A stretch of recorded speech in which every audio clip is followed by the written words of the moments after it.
Señor presidente do Parlamento de Galicia, señor Santalices, Miguel Santalices, señor alcalde da Estrada, Gonzalo Uzao, señor presidente de Asomega, Julio Ancochea, señor secretario da Lingua, Valentín García, señora directora xeral de Planificación Sanitaria, Sofía López, e querida amiga doutora Rosaura Leis. Bueno, eu quero, en primeiro lugar, expresar a miña gratitude ao presidente de Asomega, Julio Ancochea, Asomega, entidade organizadora desta xornada, por terme convidado a dirixirlles a vostedes unhas palabras. O fago con moita, repito, moita gratitude e, por suposto, con grande honra. Grande honra na miña condición, non só de presidente da Academia Xacobea, como se dixo aquí, sino tamén na miña condición de estradense. Estradense, senón de nacencia, porque eso non se elixe, non se escolle, si estradense de corazón. Fai un ano, na Pobra de Tribes, a nosa doutora Rosaura Leis e máis eu, dirixíamonos ao doutor Ancochea dicíndolle que a Estrada sería o lugar idóneo para celebrar a próxima xuntanza. E, por suposto, referíamosles unha serie de virtudes e de excelencias que tiña e que ten esta vila para que aquí se fixera esta xornada. Total, que o convencemos. Así que hoxe estamos aquí e desexámosles a todos unha feliz estancia na Estrada dos Camiños da que eu lles vou a falar. A Estrada, un cruce histórico de camiños polo que transitaban os peregrinos que chegaban a Galicia procedentes de Braga, Portugal e tamén dos concellos galegos intermedios, os concellos de Terras de Baños, os concellos de O Ribeiro e, por suposto, os concellos de Terra de Montes e de Terra de Tebeirós. O camiño que entraba en Santiago pola porta de Mazarelos, unha porta de peregrinación, pero tamén pola que entraban os arrieiros, maragatos e o viño de Ribeiro, tan estimado e tan demandado polos santagueses. A publicación Galicia Diplomática, no seu número 18 do ano 1883, fala de 7 portas de entrada a Santiago e di: a sétima é a porta de Mazarelos, por entra o precioso viño do Ribeiro á cidade de Santiago. E eu recordo o bar de meus pais, onde eu me criei, sito na Rúa Nova, número 12, que na súa porta de entrada tiña un rótulo que poñía bar turista, así se chamaba, pero debaixo poñía viños do Ribeiro. Ben, pero por aquí, pola Estrada, pasan máis camiños. O dicionario Madoz de 1846 fala dos camiños da Estrada dicindo: atraviesan por el término 2 caminos, de los cuales uno se dirige desde Santiago al Carballino y el otro desde Pontevedra a Caldas, a Lalín e a Chantada, es decir, ao centro de Galicia, a provincia de Lugo. E menciona tamén como camiños notables da Estrada o de Santiago aos Baños de Cuntis, e o da mesma ciudade de Santiago a Ourense por Pontevea e a Barca de Sarandón, porque había as dúas alternativas. E o de Vilagarcía e outros portos da ría darouse a cara ao axuntamento que entonces era Concello de Chapa e dali as terras de Lugo, que coincide coa hoxe a Estrada Nacional 640.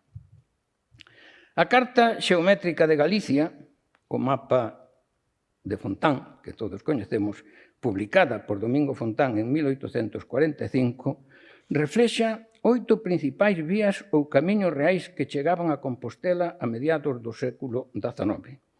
E di: Cara ao sur aparece o Camiño Real, antiga vía romana que cruza o río Ulla en Pontevea e dende ali se bifurca para os baños de Cuntis e cara ás terras da Estrada, Valdovea, Soutelo de Montes, onde enlaza co Camiño Real de Pontevedra a Ourense.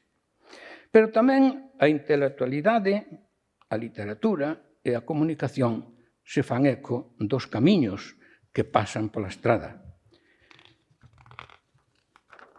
Don Ramón Otero Pedrallo, na súa Guía de Galicia, de todos coñecida, cando se refira á Estrada, di: «Ata 1840 el centro del concejo era Tabeirós, pero a Estrada, de expresivo nombre itinerario, con su feria atraía y centraba los caminos. De ellos, los más ilustres fueron la vía romana secundaria, que pasando el Ulla en Pontevea seguía a Baños de Cuntis, y el de las peregrinaciones y arriería, que desde el Alto de la Vía y el Paraño, por Forcarei, cruzaban la tierra de Montes, llegaban a la Estrada por Codeseda y seguían a Compostela, pasando el río Ulla por Pontevea. Antón Losada Dieguez, un home moi ligado á Estrada, seu pai foi notario en esta vila, referíndose ao nome da Estrada, di: a Estrada veulle como xa foi un verdadeiro cruce, veulle cando xa foi un verdadeiro cruce de dúas estradas de moito andar, o camiño de Santiago e o camiño de Beiramar, o camiño de Beiramar, o que levaba cara a Rías.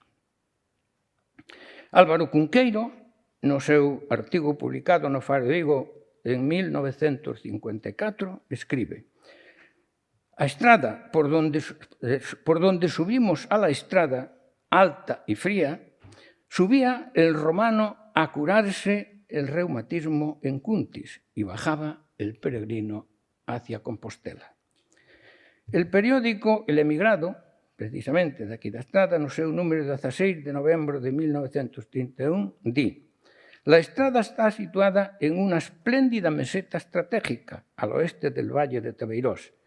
Tiene su origen en un mesón solitario, albergue de peregrinos, que iban a venerar al apóstol Santiago sobre la antigua vía romana que conducía a Santiago, de la que tomó su nombre esta villa. Xa no ano 2010, a revista Vianova, de Cultura e Viaxes, no seu número 14, aparece un artigo de Jesús Fernández Ulleiro titulado A Estrada, antigua porta de Compostela, no que di: no debe causar extrañeza su nombre porque justamente en este lugar se cruzan dos caminos importantes. El que subía del sur hasta el norte, desde Terra de Montes, Ourense y Portugal, seguido por arrieiros y peregrinos con destino a Compostela, y el que iba de este a oeste, desde el Deza y el interior de Galicia, seguido por viajeros y carrilanas en dirección a las rías, en dirección a la costa. Finalmente, o intelectual, escritor e médico da Estrada, don Manuel Reimóndez Portela, do que xa se falou, no seu libro titulado A Estrada Rural, dinos: a Estrada, camiño de romeiros, decir, de peregrinos cara á cidade do apóstol, que pasaba polo mesmo centro da vila, de sur a norte, pero que hoxe é o lugar do cruceiro, que aínda se atopa en pé,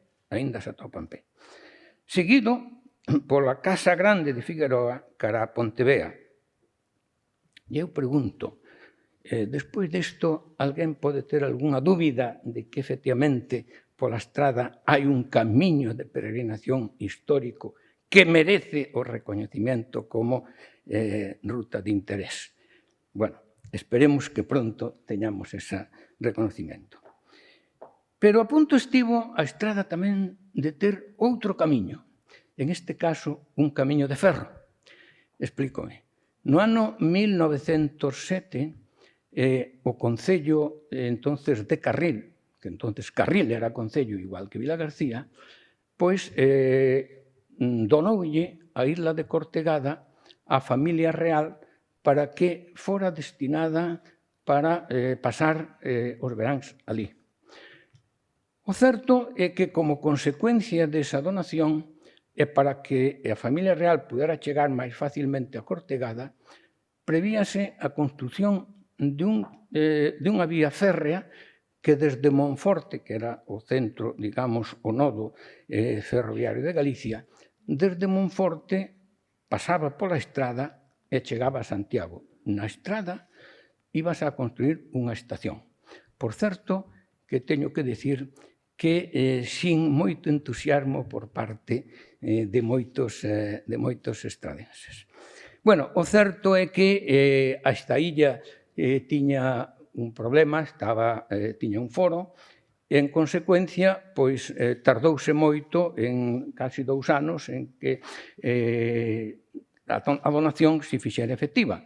E cando se fai efectiva no ano 1909, a familia real xa tiña decidido que pasarían os veráns na Palacio da Madalena en Santander.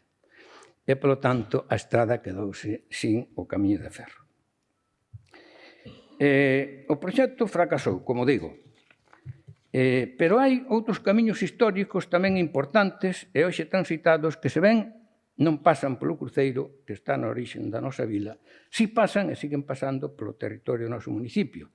E así temos, por exemplo, o chamado Camiño de Inverno. O Camiño de Inverno, que desde Ponferrada, unha variante do Camiño francés, que desde Ponferrada seguía o río Sil para evitar precisamente as inclemencias do tempo e as nevadas no alto por onde pasa o camiño, e entón viñan por aí. Ese é o Camiño de Inverno. Pero tamén pasa pola estrada o Camiño á Rúa da Prata, o sea, o Camiño mozárabe. Ambos os dous pasan polas parroquias estradenses de Loimil e de San Miguel de Castro. Conflúen, pois, no noso concello 3 vías distintas de peregrinación: Camiño francés de Inverno, o Camiño mozárabe, a Ruta da Prata e o Camiño portugués desde Braga, afianzando a estrada como lugar de paso, pero tamén como lugar de acollida.